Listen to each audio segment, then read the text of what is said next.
Hello students, बेटा आज हम आपकी बुक समकालीन विश्व राजनीति के जो 2 चैप्टर्स बचे हैं, समकालीन दक्षिण एशिया और वैश्वीकरण, उसके कार्टून्स की एक्सप्लेनेशन करेंगे।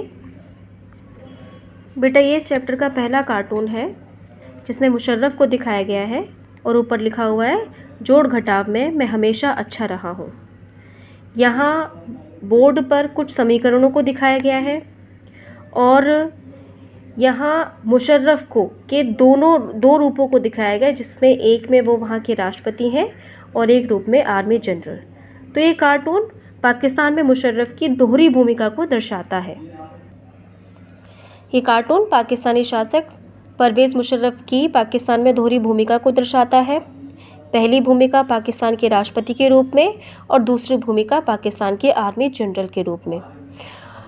यहाँ दिखाया गया है कि कैसे मुशर्रफ पाकिस्तान में अपनी ताकत को बढ़ाने के लिए कैलकुलेशन कर रहे हैं।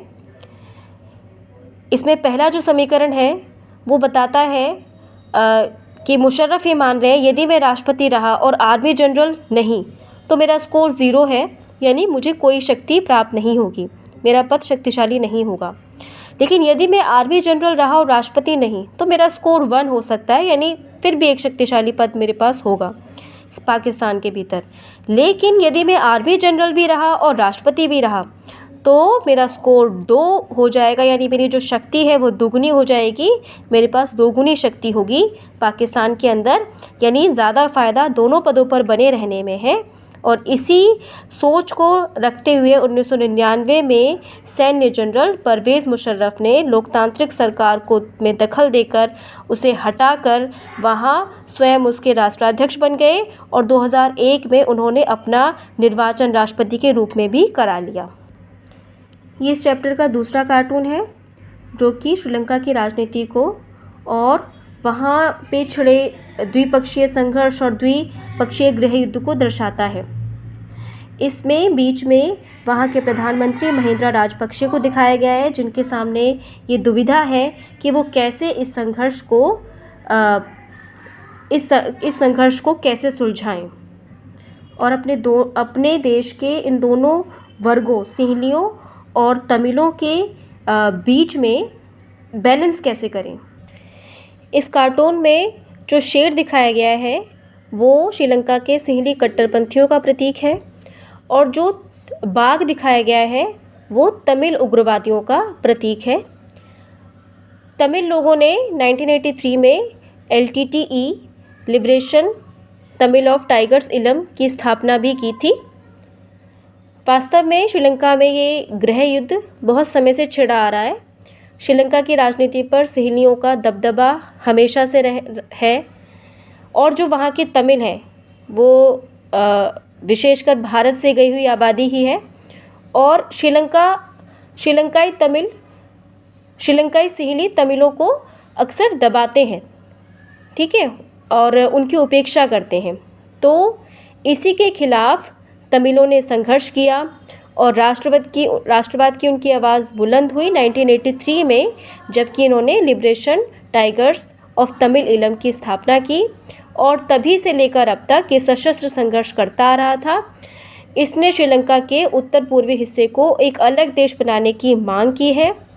आपको ये भी पता होना चाहिए कि LTTE के प्रमुख प्रभाकरण ने ही भारत के प्रधानमंत्री राजीव गांधी की हत्या करवाई थी। ये बेटा अगला कार्टून है जिसमें यहाँ आसपास सेना के बंकरों को दिखाया गया है। बंकर यानी सेनावास, जहाँ पे सैनिक रहते हैं, सैनिकों के हथियार रहते हैं। और यहाँ बीच में कुर्सी मेज दिखाए गए हैं और दूर दूर बैठे हुए भारत के प्रधानमंत्री मनमोहन सिंह और पाकिस्तान के राष्ट्रपति परवेज़ मुशर्रफ को दिखाया गया है।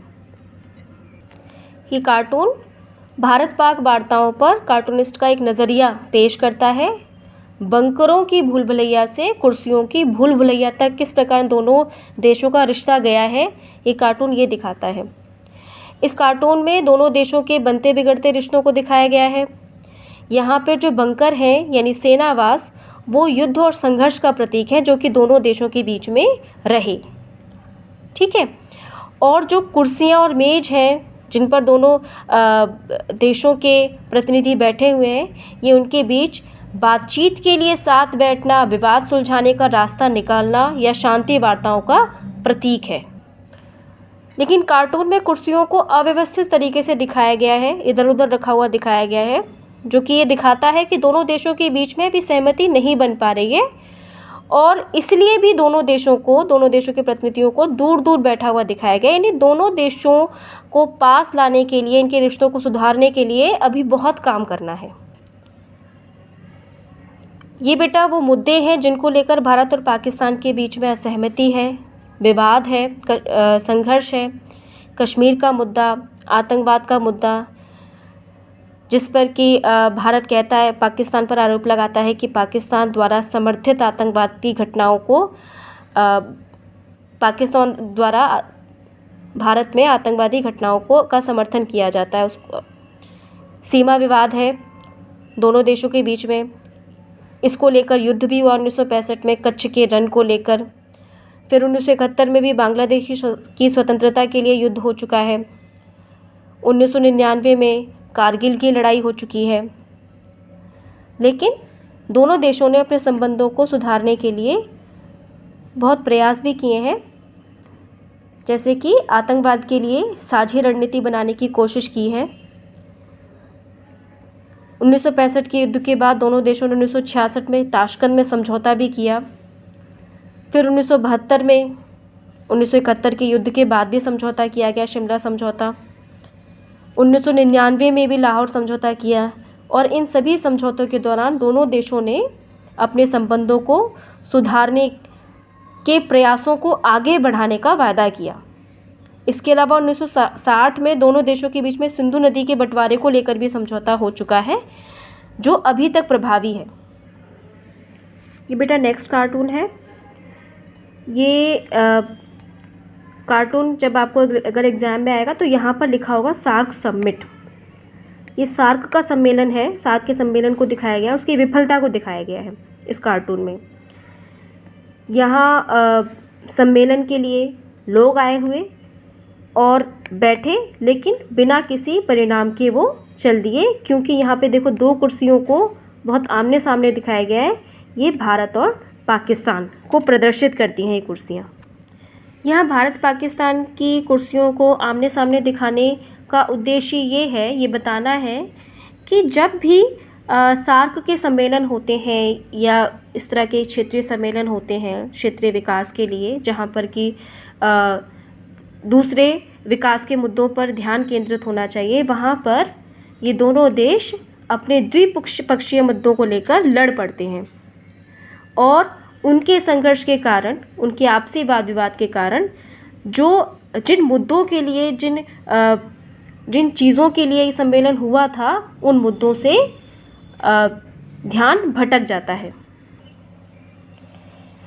क्षेत्रीय सहयोग की प्रगति में भारत पाकिस्तान की भूमिका क्या है, कितनी नकारात्मक रही है, ये इस कार्टून में दर्शाया गया है। दक्षेस यानी सार्क भी कहते हैं इसे, 1985 में ये इसकी स्थापना हुई थी। फुल फॉर्म है इसकी south Asian association of regional cooperation. इस सम्मेलन की विफलता को दर्शाया गया है इस कार्टून में। इसके सम्मेलनों का लक्ष्य होता है कि आपसी सहयोग की रणनीति बनाई जाए ताकि बहुआयामी विकास हो, प्रत्येक क्षेत्र में विकास हो।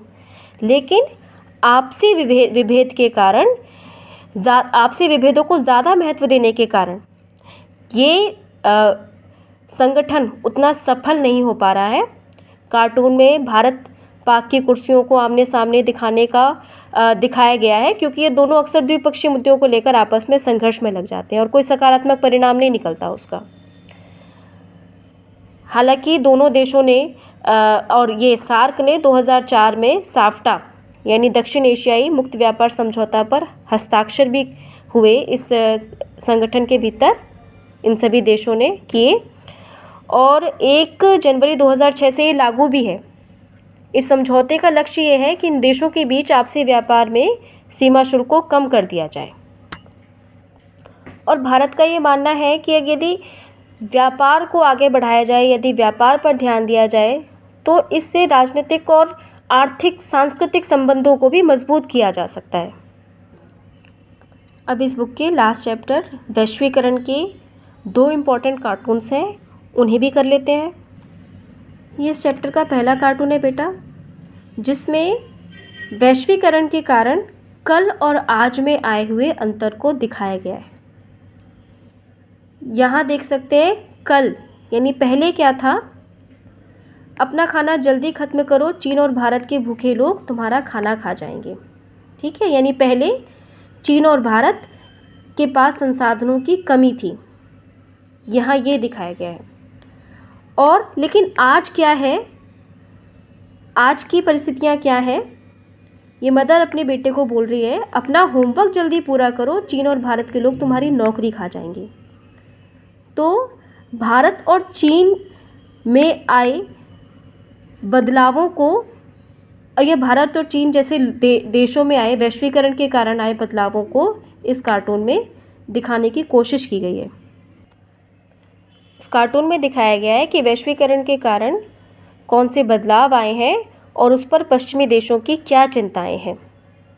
वैश्वीकरण के तहत वस्तुओं, सेवाओं, मुद्रों और तकनीक के मुक्त प्रवाह ने गरीब पिछड़े देशों को आगे बढ़ने का अवसर दिया और भारत और चीन जैसे देशों ने इस अवसर का पूरा लाभ उठाया। तो कल क्या स्थिति थी कि भारत और चीन जैसे देशों में गरीबी थी, भुखमरी थी, संसाधनों की कमी थी, पिछड़ी तकनीक थी, आयात इन्हें ज़्यादा करना पड़ता था, शिक्षित और प्रशिक्षित लोगों का अभाव था। लेकिन आज परिस्थिति बदल चुकी है। आज भारत और चीन जैसे देश विकासशील देशों की श्रेणी में आ चुके हैं, विकास कर रहे हैं और ये इतना उत्पादन कर रहे हैं कि दूसरे देशों को निर्यात भी कर रहे हैं।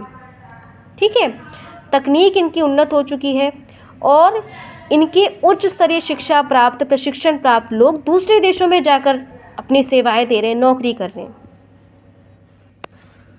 और अब उन देशों को अपने रोज़गारों के छीनने का डर है भारत और चीन के लोगों से। ये इस चैप्टर का नेक्स्ट कार्टून है बेटा। यहाँ आप देख सकते हो कि कोक, ये बॉटल कोक है, यहाँ पे एम ये मैकडी का प्रतीक है और ये Mickey mouse, uncle Donald duck, ये सभी पश्चिमी संस्कृति के प्रतीक हैं, है ना। ये अमेरिकन कार्टून्स कैरेक्टर्स का यहाँ पे यूज़ किया गया है। ऑनलाइन गेम्स ऑनलाइन गेम्स की छवि भी यहाँ पे दिखाई दे रही है। और किस तरह इधर लेफ़्ट में आप देख सकते हो ये लोग मूल निवासियों की तरह दिख रहे हैं इस एरिया के। तो किस तरह ये जो पश्चिमी संस्कृति है ये अब इन देशों के लोगों पर थोपी जा रही है, ये लादी जा रही है। इस कार्टून में ये दिखाया गया है संस्कृति का पश्चिमीकरण कैसे होता जा रहा है वैश्वीकरण के कारण। ये कार्टून वैश्वीकरण के सांस्कृतिक प्रभावों को दर्शाता है। विश्व संस्कृति के नाम पर शेष विश्व पर पश्चिमी संस्कृति लादी जा रही है। ये जो संस्कृति के पश्चिमीकरण को बेटा दुनिया का मैकडोनल्डीकरण भी कहा जाता है। मैकडोनल्डीकरण कहने का क्या उद्देश्य है? क्योंकि विभिन्न संस्कृतियां अब खुद को प्रभुत्ववादी अमेरिकी ढर्रे पर ढालने लगी हैं, है ना। अक्सर ऐसा होता है ना कि जो हम खुद से श्रेष्ठ संस्कृति जिस देश की मानते हैं हम उसको कॉपी करने लगते हैं। तो ठीक वैसे ही हो रहा है। अन्य देशों की संस्कृतियां अमेरिकी ढर्रे पर चलती जा रही हैं और इससे पूरे विश्व की समृद्ध सांस्कृतिक धरोहर जो थी वो नष्ट होती जा रही है। ये पूरी दुनिया के लिए खतरनाक है। इस कार्टून में पश्चिमी संस्कृति के प्रतीकों का यूज़ किया गया है, जैसे कि आपने अभी बताया मैंने आपको, अमेरिकन कार्टून कैरेक्टर्स हैं, मैकडी का प्रतीक है, कोक की बॉटल्स हैं। लेकिन इस कार्टून से अलग अगर हम वैश्वीकरण के सांस्कृतिक प्रभावों को और इसके सकारात्मक प्रभावों को देखें तो हमारे पास क्या पॉइंट्स हैं। इससे हमारे बाहरी प्रभावों से हमारी पसंद नापसंद का दायरा बढ़ता है ना। ज़रूरी नहीं है ना कि हम हमारे परंपरागत सांस्कृतिक मूल्यों को छोड़ दें, हम उनको अपने परंपरागत सांस्कृतिक मूल्यों को बनाए रखते हुए भी अन्य सांस्कृतिक तत्वों को भी तो ग्रहण कर सकते हैं ना, है ना।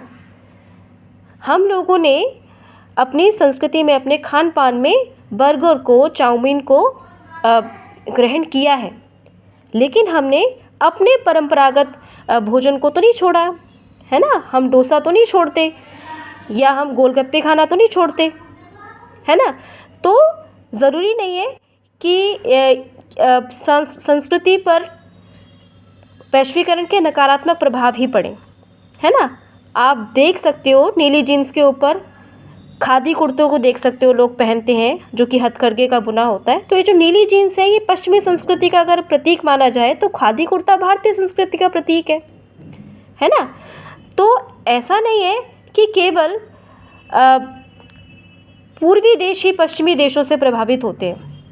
भाई पूर्वी देश भी पश्चिमी देशों की संस्कृति को प्रभावित करते हैं। इसीलिए कई लोग कहते हैं कि वैश्वीकरण के कारण संस्कृति में ज़्यादा विभिन्नता आई है, ज़्यादा विशिष्टीकरण देखने को मिला है।